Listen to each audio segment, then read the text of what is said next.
सरपंच रघुनाथ जेना दीर्घ 2.5 वर्ष धरी वार्ड सभ्यों को न पचारि कार्य करुचंती बोली अभियोग करचंती वार्ड मेंबर माने। एने वार्ड सभ्य माने पचारिले सरपंच श्री जेना विभिन्न प्रकार धमक देउछंती। पंचायत रे 17 लाख सरकारी अर्थ पड़ी रहितिबा बेले ठिकादार निकटरू मोटा अंकर पीसी सरपंच श्री जेना आदाय करतुवा नै वार्ड सभ्य माने अभियोग करिसंती। एने उपजिल्लापाल निकट में सरपंच श्री जेना विरोध में अनास्था प्रस्ताव दाबी करिसंती वार्ड सभ्य माने। तबे अनास्था प्रस्ताव आनिबा पई पंचायतर 13 जन वार्ड सभ्यों मध्यरु पांडव माझी, भारती बेहेरा, जमुना महांती, नारायण दास, प्रशांत कुमार दास, सुनीता रानी बेहेरा, रश्मिता मुर्मू, रक्ताकर पंडा और मंजुलता नायक प्रमुख दाबी करिसंती। आमे होची कुरुंडा पंचायतर आमे जे वार्ड सभ्य समस्त आसीजो एठी।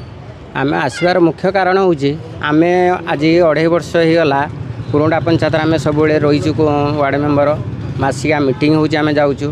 हमर जो रहीचनी सरपंच से कोनोसी प्रकार आम कथा को सुनुनांती।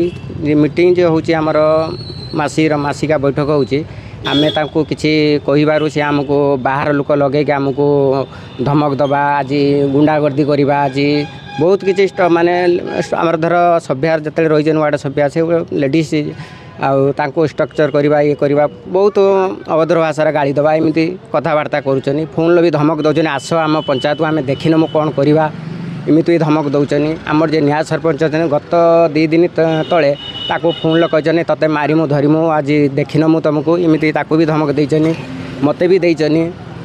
आउ आमर कहबार उद्देश्य आमर जो पंचायत को जो पैसा आसुचे एबे 70-80 लाख टका भली आमर गच्छित धन रही ताकू भी एपर्यंत ताकू पचारा बेलू आम कहते सी कि पैसा कौन एमती आमको कहते।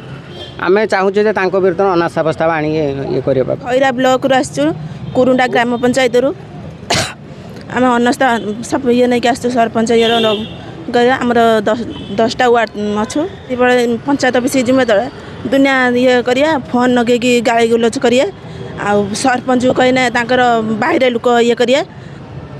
आम बाध्य होइकी रघुनाथ जेना रघु को जो आम सरपंच को कहते कहूँ रघु सब बाहर लोक नंबर देकी बाहर लोक द्वारा ये कर सरपंच भी आमको धमक देबी तुमर तुम वार्ड कौन कम हो आम जा वार्ड कम हो ये कर तुमको कहीं ये करते ना यही धरिक है 2.5 वर्ष है।